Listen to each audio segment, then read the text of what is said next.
Salut à tous, j'espère que vous allez bien. Donc, petite vidéo mise à jour sur le Bitcoin et l'Ethereum. Bien sûr, avant de commencer, comme à chaque fois, je tiens à remercier la communauté. Merci énormément pour votre temps. Merci pour les likes, les commentaires, ça fait vraiment plaisir. N'hésitez pas à me suivre sur Twitter, vous avez le lien dans la description. Sans plus tarder, on va attaquer la vidéo. Let's go.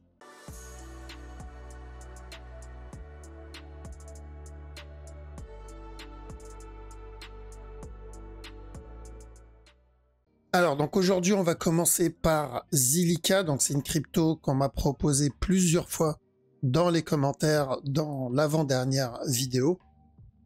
Donc, on va faire l'analyse sur le long terme et ensuite, on va regarder un peu en interne s'il y a quelque chose d'intéressant. Et donc, là, si on regarde bien la structure, ça ressemble pas mal à la structure qu'on a eue ou qu'on a plutôt sur ANKR. D'accord? Il n'y a pas vraiment de différence par rapport à NKR, à part la correction qu'on a, cette impulsion-là, on l'a eu plus tôt. D'accord? Sur NKR, on a à peu près ça. Et ensuite, la petite fin de structure. Mais en soi, c'est la même chose. Ok? Donc, évidemment, moi, sur mon analyse, je vais faire la même chose. Je pars du principe que les personnes qui ont proposé ça, ils ont bien fait leur recherche fonda derrière et que le fonda est solide. Donc, moi, ce que je vais faire ici, c'est purement de l'analyse technique, ok? Donc, ce que j'attends et les objectifs que je vais rechercher si je dois trade cette structure. Donc, on a notre mouvement haussier ici, donc notre top là-dedans. Ensuite, on a eu notre 3 temps, donc potentiellement un A en interne. Et ce mouvement-là, qui est pour moi très agressif, je pourrais le considérer comme faisant partie de la correction, d'accord? Donc, un B. Et ensuite, il est venu, actuellement, il est en train de faire le C. Si c'est le cas, si on part avec ce scénario, ça voudrait dire qu'on a potentiellement terminé notre regular flat et que ça peut être très intéressant de prendre de l'achat pour revenir tester le top. Est-ce que c'est une bonne idée? Non, parce que c'est pas le scénario le plus safe. La bonne chose, c'est que on est potentiellement sur une fin de structure ici, une perte de momentum ici, donc on a de moins en moins de vendeurs dans cette zone. Donc, pour de l'investissement, ça peut être une bonne chose, une bonne zone pour cumuler, un peu comme ce qu'on a eu dans cette zone, d'accord? Donc, pour cumuler en mode invest, c'est une bonne zone. Un peu comme pour ANKR, on est à peu près dans la même zone d'ailleurs. Maintenant, pour du trading, si je dois, ou même si j'ai cumulé ici, si je dois choisir un scénario pour prendre mes profits, bah, j'irai plutôt pour le deuxième. Donc, le premier, c'est un simple A, le B et le C avec revenir tester le top. Le deuxième scénario, bah, c'est comme pour ANKR, c'est-à-dire le mouvement qu'il a fait en interne, bah, c'est toujours de l'interne, c'est-à-dire c'est un A. Ce qu'il donne ici, c'est un B. On pourrait avoir un up pour le C, terminer un running flat et ensuite revenir tester le bas. D'accord? Pour un plus gros régular plus tard. D'accord? Pour un plus gros A ici, B avec le running et le C pour le prochain bear market. Donc, le plus safe, ça serait de partir pour ce scénario. Bon, j'ai envie de dire, c'est déjà pas mal, d'accord? Si on obtient une impulsion aussi grande que la précédente, donc c'est déjà une bonne impulsion, c'est déjà un bon rendement dessus. Alors, si on peut avoir déjà du 1000%, 500%, 1000%, c'est déjà pas mal. Mais c'est beaucoup plus safe que d'aller viser la cassure du top, parce que si c'est un running, il viendra pas casser le top. Donc, partir sur un simple running flat et ensuite commencer à faire attention dans la zone où on pourrait avoir un retournement pour la fin d'un running. Donc, prendre des TP, se payer dans cette zone et laisser le reste tourner. L'avantage, c'est que s'il décide bien de valider un running, bah, au moins on a pris des TP. Si j'ai envie de réinjecter, je peux réinjecter. Mais s'il décide de continuer parce qu'il a validé plutôt le regular flat, je suis encore dans le trade et je vais pouvoir reprendre des profits au top. D'accord? Donc, c'est plus simple et surtout plus safe de partir pour un running ici. En ce qui concerne la structure en interne, donc par exemple en daily, le mouvement qu'il fait ici, c'est plutôt correctif. Donc on peut partir pour un flat en cours, un running flat. Donc là, on a eu notre A, on a eu notre B ici. Et ce qu'il donne ici, c'est potentiellement un C. Un peu comme ce qu'on cherche sur la time frame au-dessus.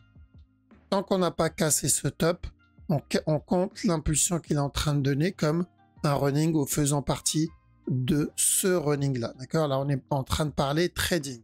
Ce qu'on a vu précédemment, c'était plus invest. d'accord? Donc weekly, monthly, c'est invest. Et à partir de maintenant, ce qu'on voit jusqu'à en dessous, c'est trading, d'accord? Donc ça concerne uniquement les personnes qui tradent en interne.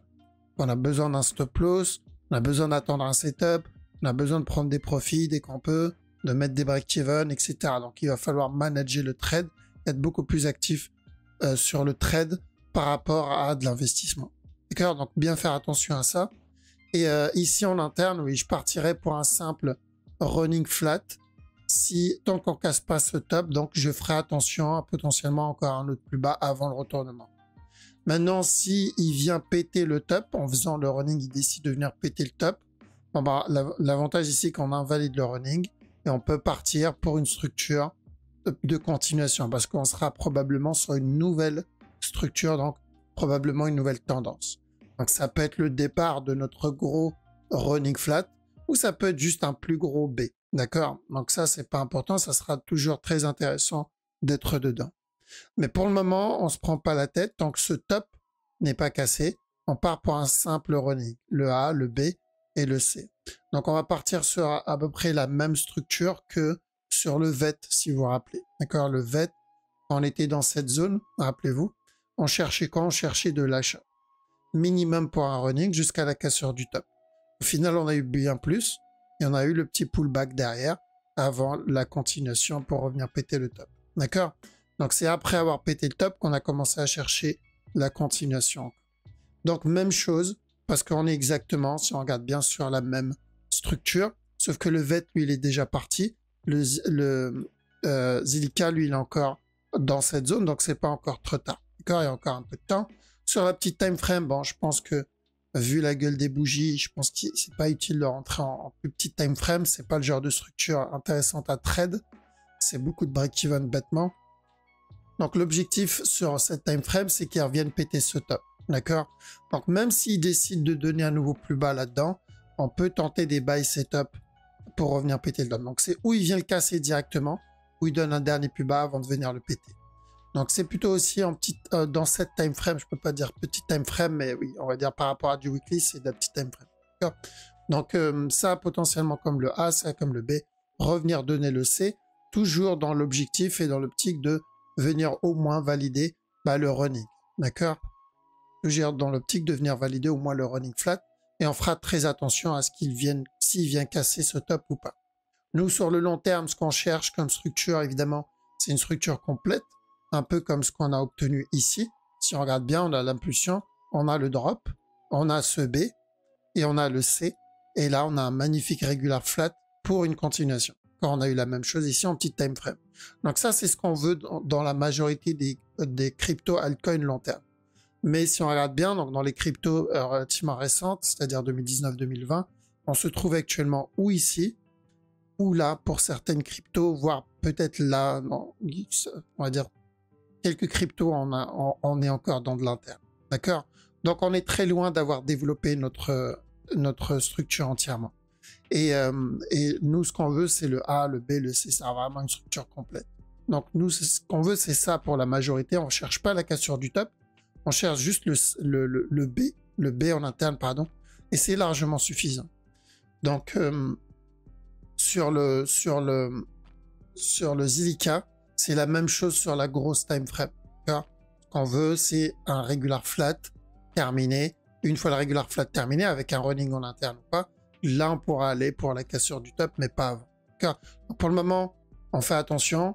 On cherche plus pour du running flat, que ce soit pour l'investissement, donc le long terme running flat. Investissement, c'est plutôt le long terme running flat. Et si c'est pour du trading, on part pour le regular flat daily, qui est ici. Le running flat daily, pardon, qui est ici. Donc celui-là, ce A, ce B et ce C. Ok? Donc il n'est pas obligé de venir péter le top pendant le bull run. D'accord? Parce qu'il y a une question qu'on m'a posée dans l'avant-dernière vidéo. La question c'est, normalement lorsqu'un actif est haussier sur du long terme, on est censé casser le top précédent, non? Alors, la réponse est clairement non, parce que une structure, donc que ce soit haussier, ça ne veut pas dire forcément revenir péter le all-time high. D'accord? Ça peut être aussi en 1 heure, ça peut être aussi en daily, ça peut être aussi en weekly, mais sans venir casser le all-time high monthly ou yearly si on a une structure au-dessus. D'accord?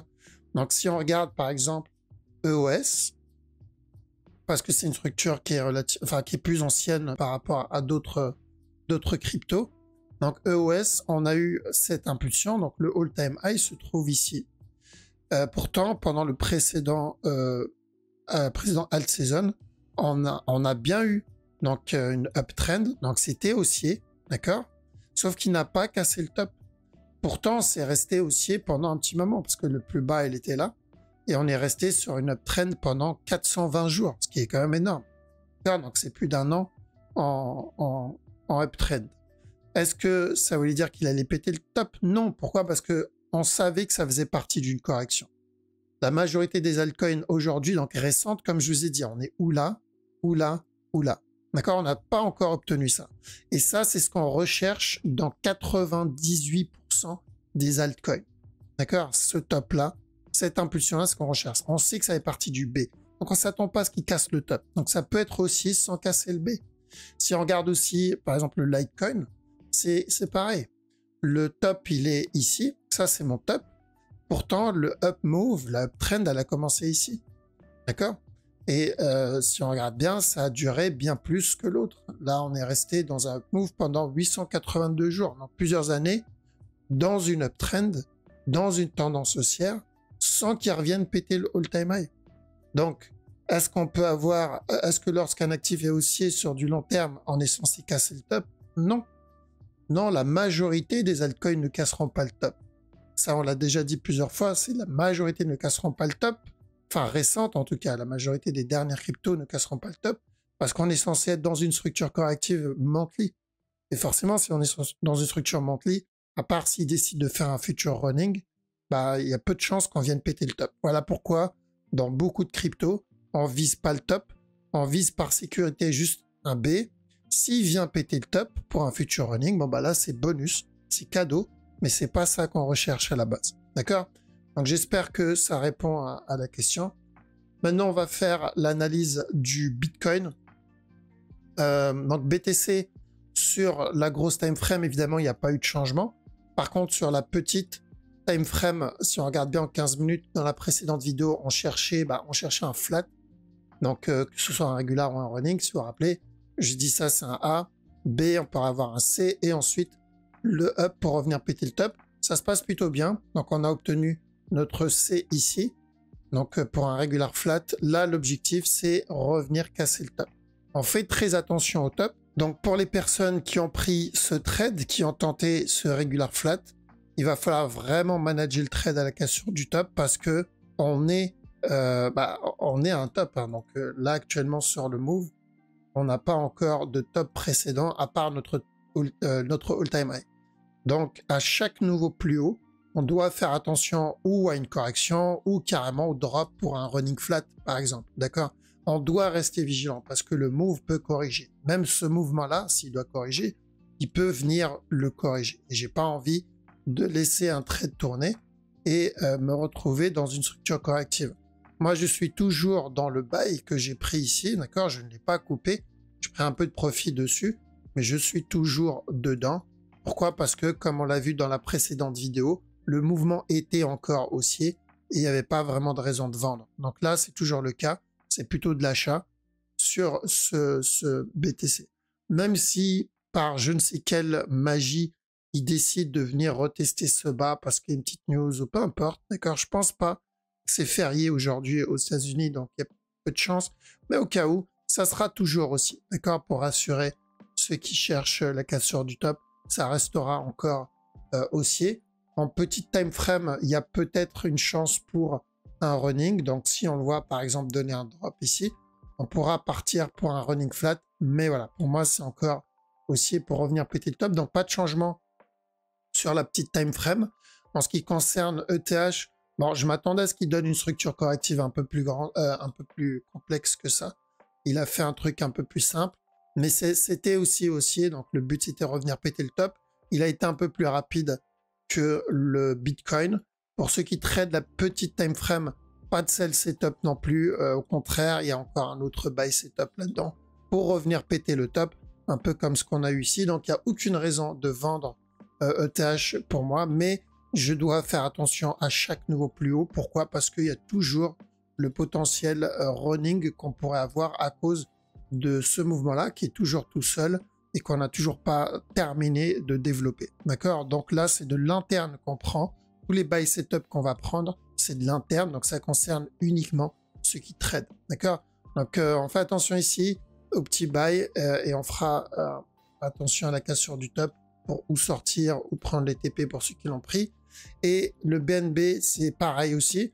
Donc le mouvement est en train de range. Là, ce qu'il donne ici, c'est encore haussier. C'est à peu près ce qu'on a eu là-dedans. Donc un peu plus grand, donc ce qui est une bonne chose pour encore un push. Par contre, même s'il donne, il valide le flat parce que là, c'est, si on regarde en interne, c'est baissier, d'accord?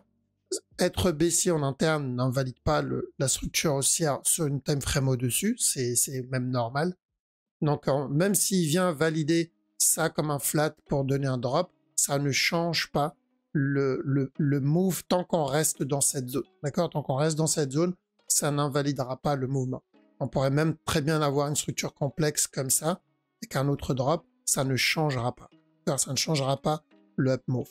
Donc, le seul moyen de changer le up, ce serait qu'ils viennent donner une grosse impulsion. D'accord? Vraiment grosse impulsion, genre revenir tester le top précédent. Là, on pourra partir pour un mouvement plus grand, mais ça ne changera absolument pas le caractère aussi du move, surtout que je rappelle notre objectif sur le BNB.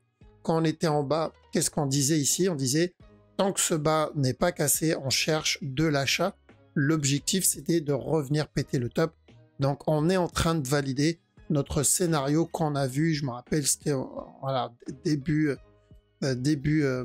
2023. D'accord? Donc, on est toujours dans la même structure. On cherche toujours la même direction.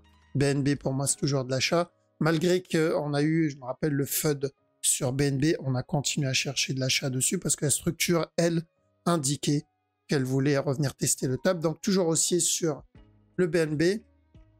Le DOT en interne, alors le move est plutôt correctif, d'accord? En tout cas, le move en entier ici, on est en train de range.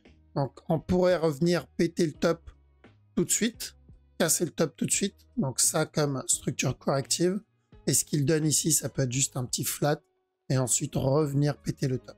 S'il décide de revenir casser ce bas, c'est pareil, on cherchera quand même la cassure du top sur ce move. Mais comme pour le Bitcoin, on doit faire attention parce qu'à un moment ou à un autre, il va falloir qu'il corrige toute l'impulsion qu'il a donnée.